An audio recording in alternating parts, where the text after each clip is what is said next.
Oke, so hari ini sharingnya tentang few-shot tabular learning.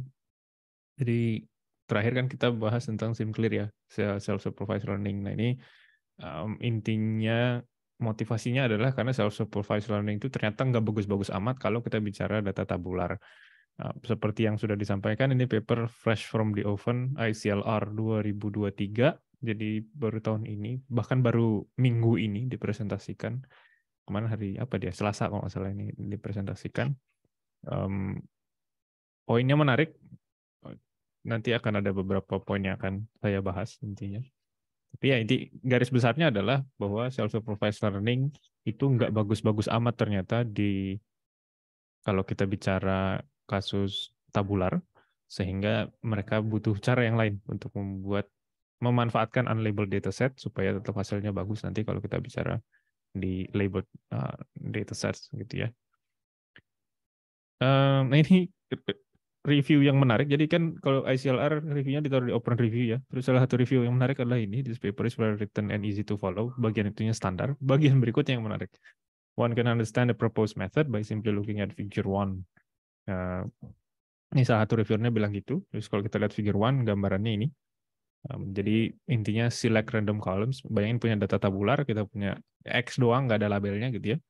Terus kita pilih random column. Terus dari kolomnya, misalnya 2 yang dipilih, kita lakukan k-means clustering, dapat 3 cluster misalnya gitu ya. Terus nanti dari semuanya kita punya pseudo labels. Pseudo labels ini ya sesuai warnanya gitu ya. Jadi ada merah, kuning, dan hijau mewakili masing-masing cluster.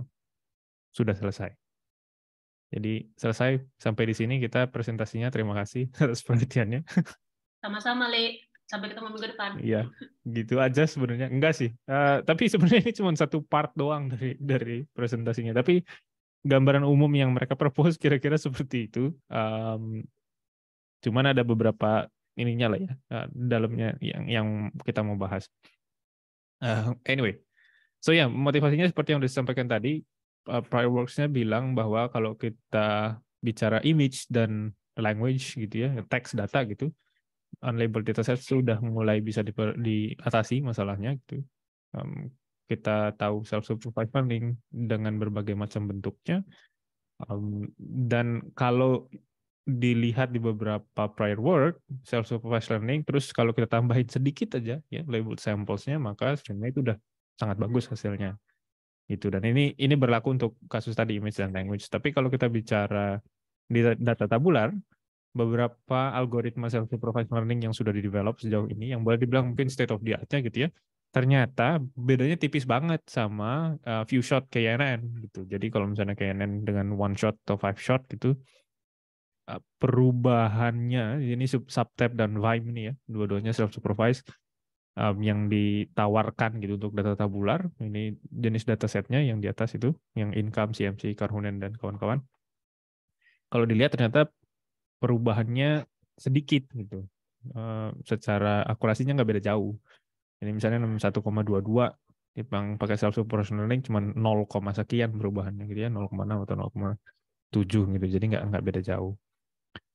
Pun demikian kalau misalnya kita pakai 5 shot, malah bisa jadi ini lebih bagus tuh. Lihat KNN-nya malah lebih bagus daripada Vime gitu kasusnya.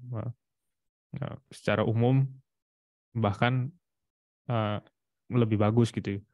Kalau misalnya dibilang average-nya gitu ya, KNN bisa lebih bagus daripada subtype.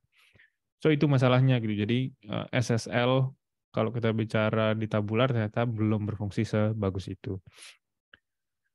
Nah kemudian ada arah yang lain ya, jadi avenue yang lain yang dicoba dikejar, yaitu dengan unsupervised meta learning.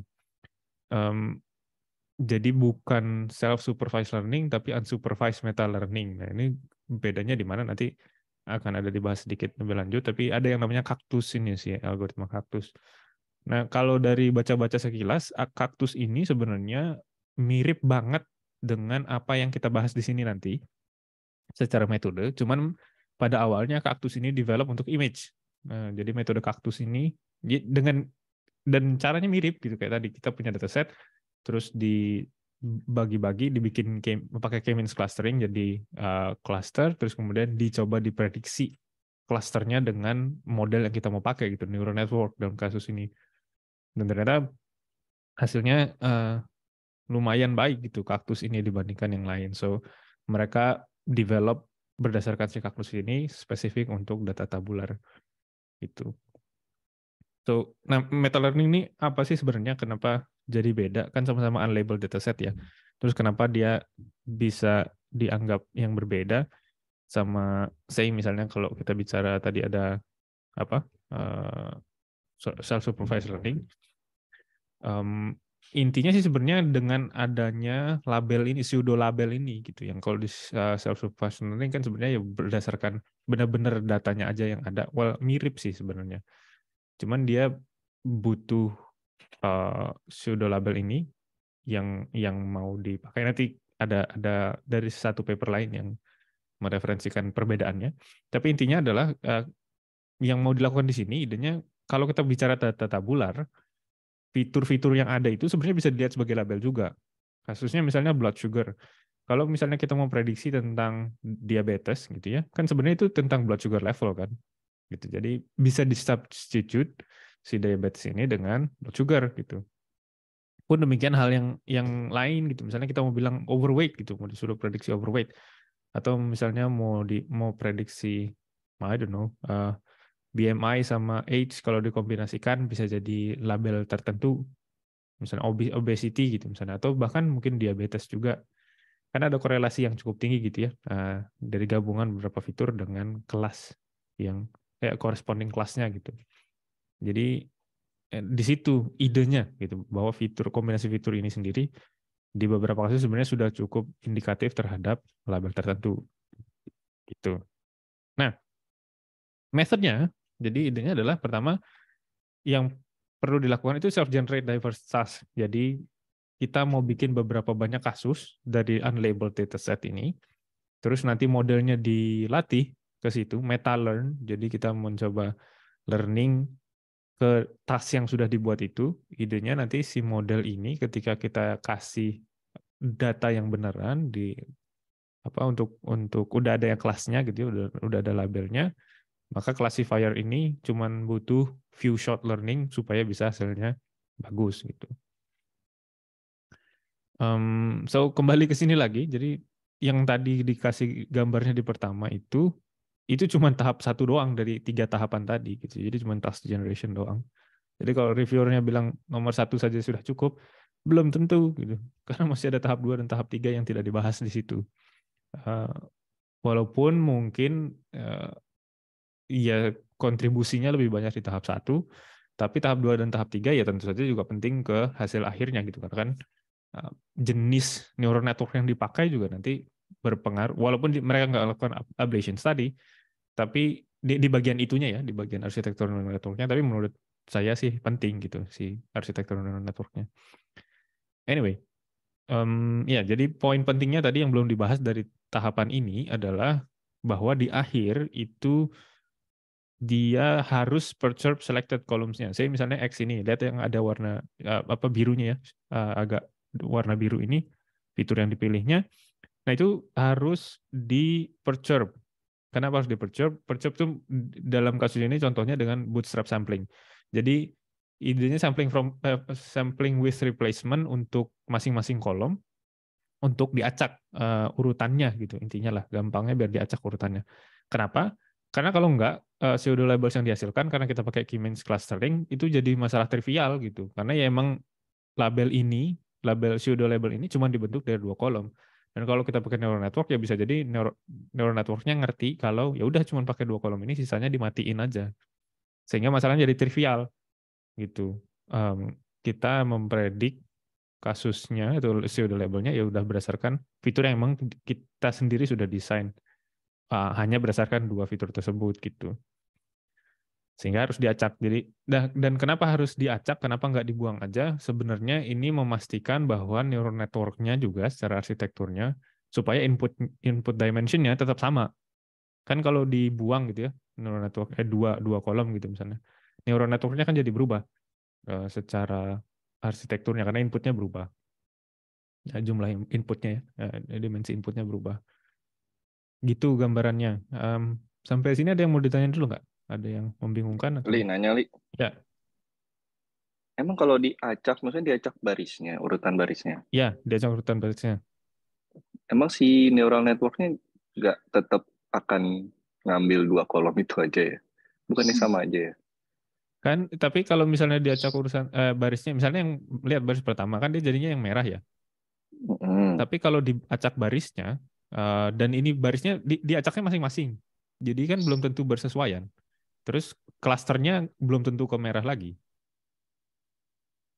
Kebayang nggak? Enggak. Ada contohnya nggak? Karena linknya kan tetap sama ya, Sep ya. Jadi pasti akan masuk ke cluster yang sama nggak sih? Iya. Hmm? Atau kalau K-means belum tentu sih memang, tapi dia cluster nggak cluster merah, tapi akan tetap cluster yang sama ya. Kalau baris yang nggak paham sih, Bukan maksudnya makanya bukan Iya. hanya baris kayaknya, bukan sih. Kenapa? Dua-duanya masing-masing di random nggak sih yang jadi dari 2 kolom itu? Iya, Jadi masing-masing ada di random. multiple. Jadi nggak baris doang, Sep. Memang dari entry-nya sendiri pun udah diacak-acak. jadi Jadi misalnya ini ada si mm-mm, BMI sama apa tadi H kan. mm-mm. Nah, terus misalnya coba Li ke tabelnya BMI sama H tadi Li. Nih, Nah, ini itu kan 43,1 33. Itu ya, nanti diacak tapi 43,1 sama 33 tetap akan satu baris. enggak, Oh gitu. ya, Oh, Benar-benar diacak. masing-masing ya. Oh, nah itu baru aneh itu. Terus dia works. Nah, idenya kan adalah tadi satu menghindari trivial, kedua kalau memang fitur yang lain gini, ketika kita bicara satu output harusnya dia kan kontribusi nggak cuma dari 2 kolom itu kan sebenarnya. Ya, Walaupun betul. mungkin secara strength-nya ya yang paling tinggi 2 yang itu, tapi sisanya yang lain kan juga harusnya bisa membantu to some extent gitu.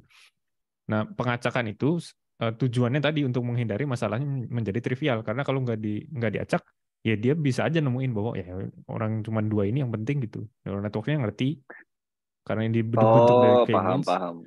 dia Ini pakai justru si dua kolom ini aja. dua kolomnya itu dibikin jadi salah supaya neural networknya jangan belajar dari Betul, 2 kolom itu ya. betul, Oh, betul. ini kayak drop out sebenarnya ini. Ya mirip gitulah idenya.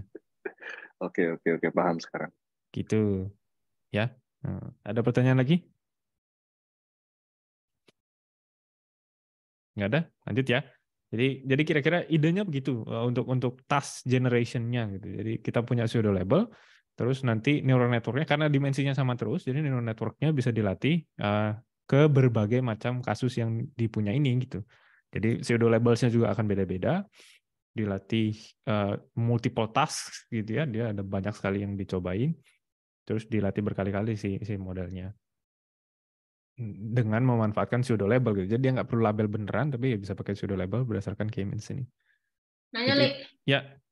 kan tadi lu bilang yang si kolomnya masing-masing diacak bootstrap kan. Terus yang si pseudo labelnya itu ngikut siapa dong kalau misalnya kan ini kan yang si X bar ini kan masih ada kolom-kolom yang lain kan, terus itu diambil dari. So kalau struktur sisanya itu dibiarin sama, jadi yang diubah cuman yang dua fitur ini aja gitu. Oke. Jadi yang ini misalnya pertama dari tahapan ini ya yang di tengah gitu, misalnya di tengah ternyata dia merah, atau dari tahapan awal dia kan kemudian di pakai k-means berdasarkan 2 kolom saja dapatnya yang merah, maka baris pertama itu semuanya tetap sama kecuali 2 fitur yang memang dipakai untuk k-means. Oke. Gitu. I see. Agak random juga boleh. Iya, ini kan pertanyaannya kayak aku tadi random. Ini kan random column ya. Berarti aku dari awal benar-benar ya udah kita pick any kind of column aja ya, bukan based on misal kita udah dapet clustering terus kayak ya udah ngambil signifikan parameternya buat yang nanti kita perturb ini. Enggak ya? Ya, kalau di papernya dibilang ini dipilih uniformly random, gitu. Jadi si fiturnya semua dipilih uniformly random, gitu. secara jumlahnya, cuman secara spesifiknya angkanya. Dan ini bisa jadi bagian dari hyperparameter tuningnya, saya ingat gua kalau nggak salah baca ya. Jadi berapa banyak kolom yang mesti dipakai itu. Kira-kira gitu. Ada pertanyaan lagi? Tidak. Enggak. Aman? Lanjut ya. Oke, so ini tahapan pertama task generation-nya. Ini tahapan selengkapnya gitu ya, selanjutnya. Jadi setelah task generation tadi, terus kita punya unlabeled dataset dan labeled dataset, ada task batch size-nya, terus learning rate-nya, mass ratio hyperparameternya. Nah ini masking-nya tadi, kalau misalnya fiturnya mana yang mau dipilih gitu, berapa banyak fiturnya yang mau dipilih, itu ini ada R1, R2, 1, terus mass ratio-nya, kayaknya dia dua ya mungkin dari sini. I don't know.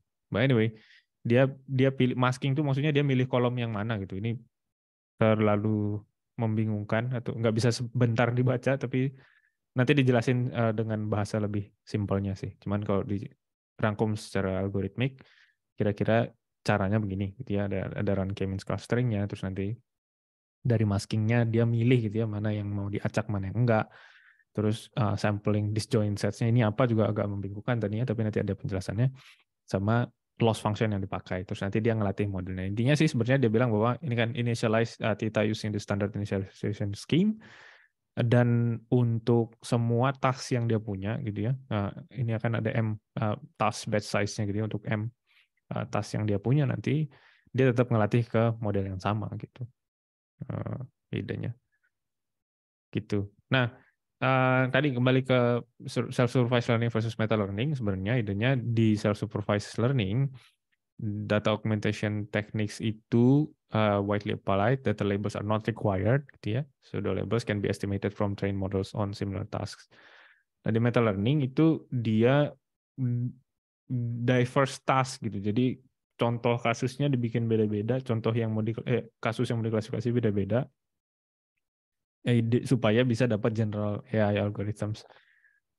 Mungkin bisa baca papernya lebih jelas untuk hubungannya apa, perbedaannya apa, ini yang si Peng 2021 ini untuk self-supervised learning versus meta learning. Emang mirip banget sih secara idenya gitu ya. Bahkan sampai titik ini masih bertanya itu bedanya apa kalau gitu. Karena secara generiknya gitu ya, konsepnya mirip sekali. Tapi fokusnya sekarang di sini bukan itu. Nanti silahkan kalau ada yang mau baca paper ini buat di reading group berikutnya boleh. Anyway, nah tahapan keduanya adalah meta learning-nya. Nah, meta learning-nya itu pakai neural network yang namanya prototypical neural network. So prototypical neural network ini idenya dia bukan prediksi jadi bukan hanya mengandalkan learning berdasarkan masing-masing data point, tapi dia cari prototype dari masing-masing kelas.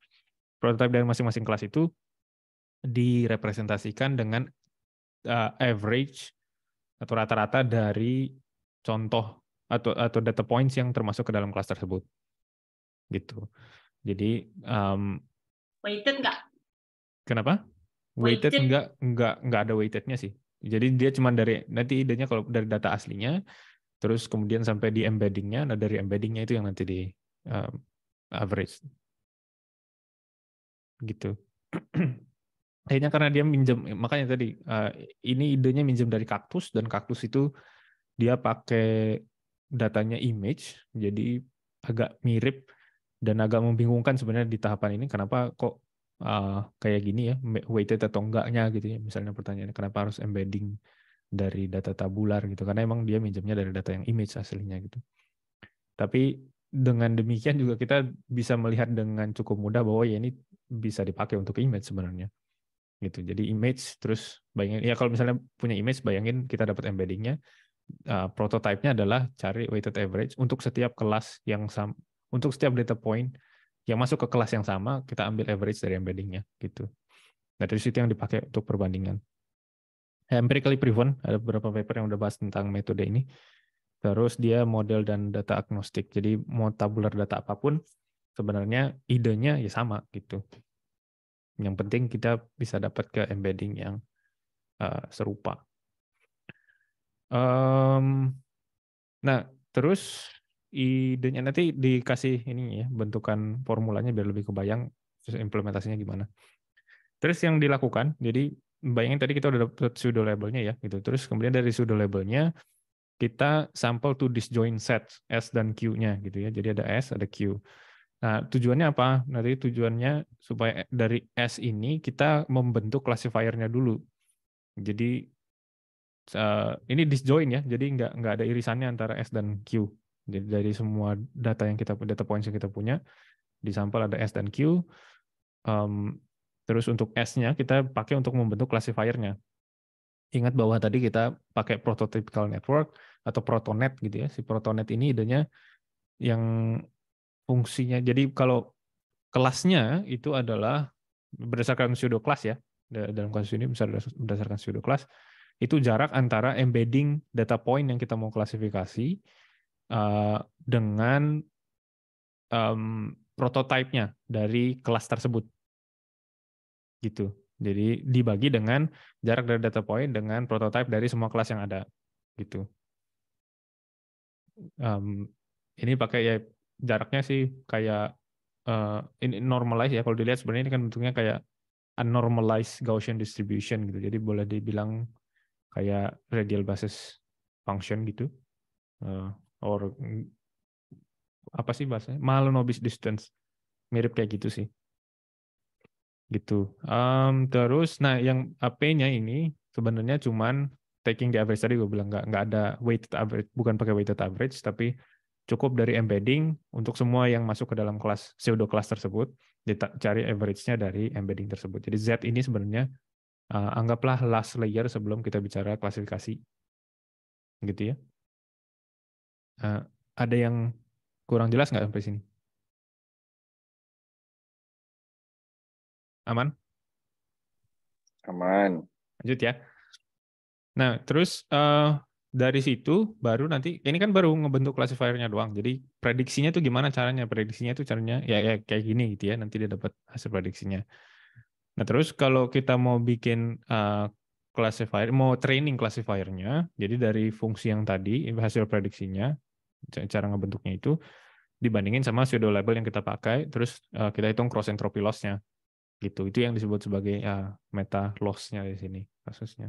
Dan ini yang tadi kasusnya kita konstruknya pakai S, set yang S, tapi pas kita mau evaluate nanti kita lihatnya di yang Q, di data yang Q, set yang Q tadi. Kan ada dua ya.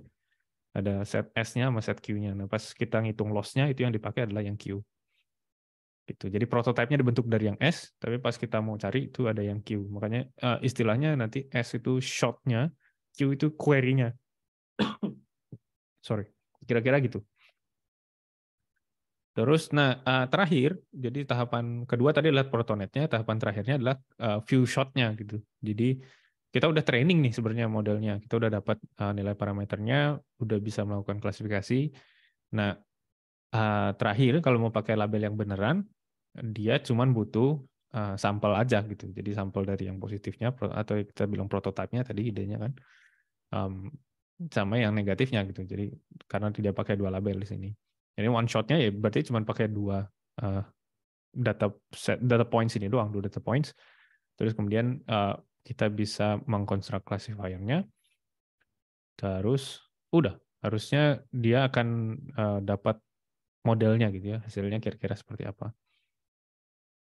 Terus, nah itu kan tadi tahapan melatihnya. Sebenarnya kalau mau melakukan validation-nya gimana? Jadi salah satu kesulitannya katanya kalau kita bicara unlabeled data itu atau unsupervised learning atau meta learning kayak gini adalah mendapatkan validation set-nya. Nah, mereka tuh juga proposal yang lain itu pseudo validation supaya bisa melakukan hyperparameter tuning gitu. Kan perlu ada tadi beberapa hyperparameter yang perlu di config kan gitu, yang perlu di fine tune.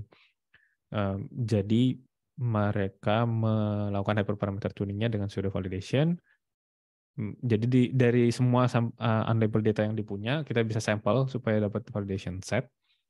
Terus untuk task generation-nya nanti di validation set ini, K-means-nya itu overall features. Jadi untuk semua fitur, bayangin kita punya train, validation, sama test set. Nah, validation set-nya ini nanti, tapi sebenarnya bukan train, validation, sama test set seperti yang klasik gitu, tapi dia pakai dari training set-nya, cuman ya dia train test, terus kemudian yang di validation-nya ini dia pakai K-means-nya ke semua fitur tanpa randomization. Tadi ingat kan kita pakai randomization supaya menghindari trivial task ya. Tapi karena dia pakai K-means-nya ke semua fitur, jadi nggak perlu di randomization. Dan karena kita sudah mau langsung pakai ke C-nya, ke kelasnya, maka dia pilih jumlah klasternya sesuai dengan jumlah kelas aslinya.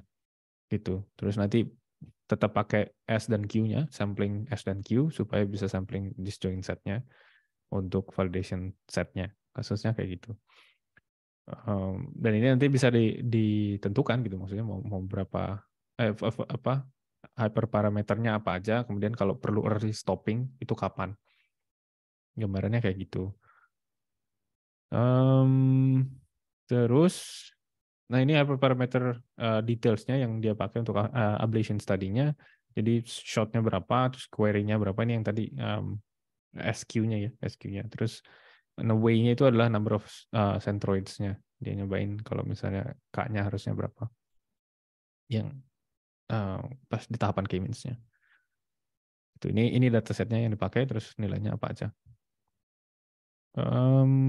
Nah, terus kalau trainingnya secara umum, apa yang mereka lakukan, jadi kan tadi ada beberapa dataset yang mereka pakai, di semuanya mereka pakai training test split 80-20, terus kemudian diambil 20% dari 80% ini untuk pseudo validation.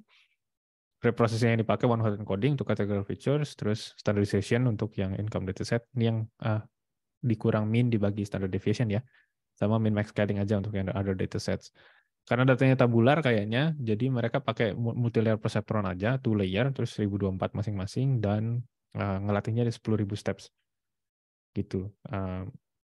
Kalau kayak batch size gitu, itu salah satu yang jadi hyperparameter kan, gitu, yang bisa dicoba-cobain. Kalau nggak salah, tapi mereka kecil deh, ukuran batch size-nya akhirnya. By kecil, I mean 4 gitu, kalau nggak salah. Ya, tapi kayak gitu gambarannya. Nah, ini hasilnya. Jadi view shot tes akurasinya untuk 8 dataset. Ini ada benchmarkingnya ternyata untuk dataset tabular. Si 8 dataset ini. Terus mereka cobain mean test akurasi over 100 different seeds. Gitu ya. Jadi seedingnya diganti-ganti. So harusnya bagus gitu ya. Jadi bukan, kan kadang ada yang bilang bahwa oh ini bagus cuman karena random seed-nya aja benar gitu. Jadi mereka melakukan benchmarkingnya dengan lebih benar.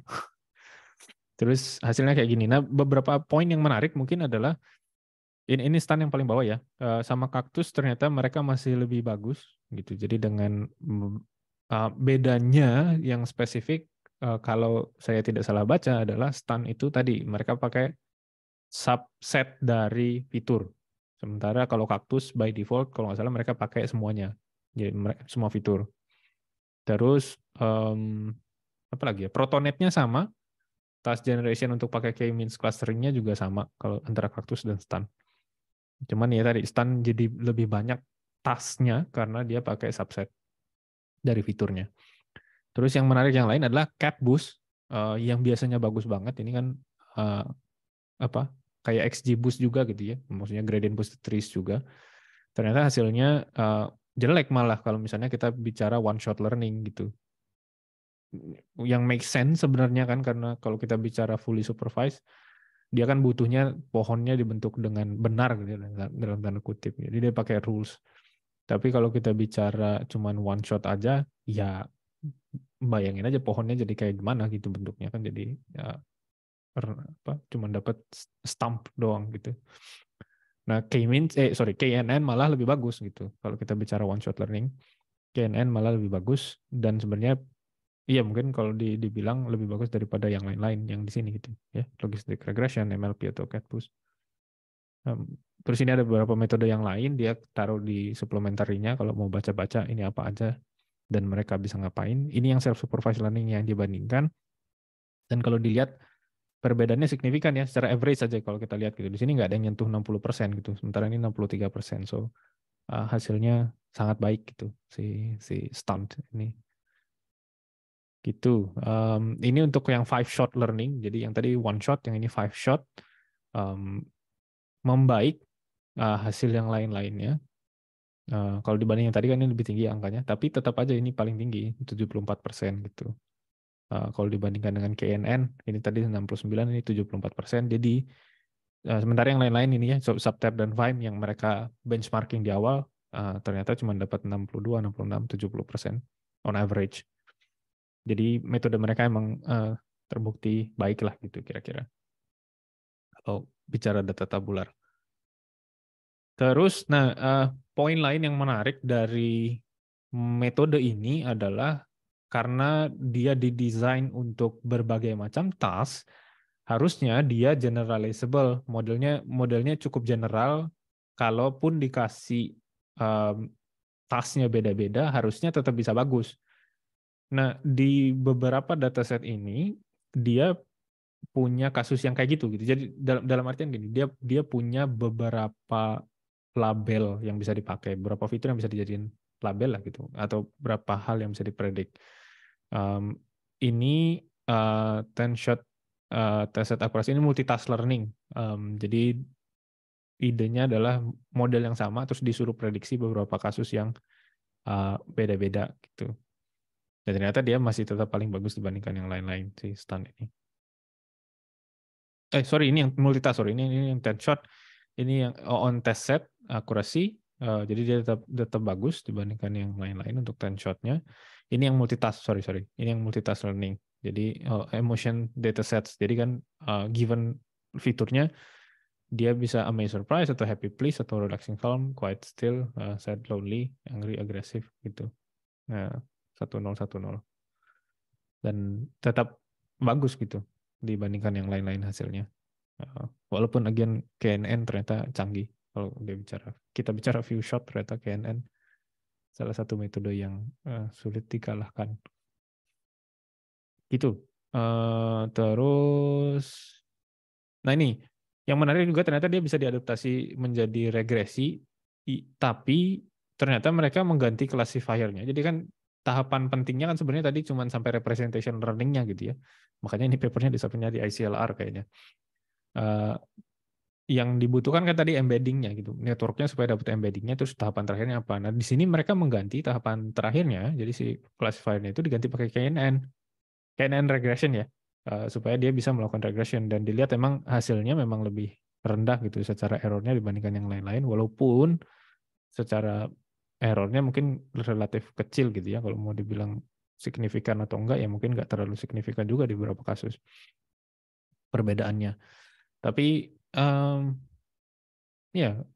intinya ini bisa dipakai juga untuk regresi, idenya gitu. Mereka udah ngetes juga untuk regresi. Hasilnya seperti ini untuk 5 shot dan 10 shot. Udah, kira-kira gambarnya itu sih metodenya. Menarik, tapi kalau mau dibilang, dan salah satu reviewnya juga ya ditaruh di open review itu, dibilang bahwa metode ini ternyata memang tidak beda jauh sama kaktus gitu. Jadi secara umum banyak banget metode yang sudah dibahas di kaktus tadi gitu. Jadi ada yang reviewernya ada yang bilang ini kontribusinya kayaknya minimal deh, nggak beda jauh sama kaktus, cuman ya bedanya mereka pakai tabular gitu. Gitu. Jadi menarik sih, tapi ya yang nulis sama nggak sama kaktus? Kayaknya beda deh, kalau nggak salah beda. Oh, oke. Tapi nanti saya coba double check. Anyway. Ya, gitu kira-kira. Jadi untuk hari ini ringan-ringan aja, nggak yang berat-berat amat, dan menarik karena datanya tabular biar kita nggak stres sama LLM terus. Anyway, ada yang kaktus ternyata yang bikin si Sergey Levin. Oke. Ada dia second author sih, tapi wah baru tahu gue sih Sergey Levin mainan gini juga. Dia soalnya orang yang pelopornya inilah reinforcement learning, mungkin karena meta learning kali ya. Bisa jadi. Begitu. Ini pertanyaan bodoh nih, gue dari tadi mencoba berpikir kalau KNN one shot itu kayak gimana? Jadi cuma dikasih satu sampel doang gitu ya. Sama gitu ya. Mereka nggak specify banget di papernya. Itu ya sejauh yang gue pahami juga kayak gitu ya. I don't know, mungkin dia punya ide lain untuk memaksimalkan metode KNN-nya. Karena lucu juga ya kalau emang cuma satu sampel. Sorry. Satu itu kan satu per sampel. Jadi bukan beneran satu sampel per kelas. Jadi bukan beneran satu doang gitu. Kalau itu kan jadi. Cuman kan kayak kalau neural network itu kan dia one shot kan dikasih satu pair, abis itu dia ngubah weight-nya kan. Iya. Nah kalau KNN gimana sih dikasih cari satu yang per nearest kelas? sampel aja. Terus satu per kelas. Oh gitu. Jadi dia udah dikasih satu per sampel, satu sampel per kelas, ya, terus cari mana yang paling dekat gitu. Oh iya paham. Oke. Kalau CatBoost berarti dia bikin tree-nya pohonnya pakai satu sampel per kelas. Iya. Oh iya. Soalnya kalau nggak dikasih minimal satu sampel per kelas nggak mungkin. Nggak mungkin, iya, nggak ada yang di-learning. Oke, paham. Itu. Bagus lah, saya suka ini nggak bahas LLM. Gitu. Ada pertanyaan lagi nggak? Tidak jelas. Aman? Ya. Baiklah kalau begitu, terima kasih. Presentasinya mungkin hari ini sampai di situ saja. Saya tutup. Sampai ketemu minggu depan. Terima kasih, Nek.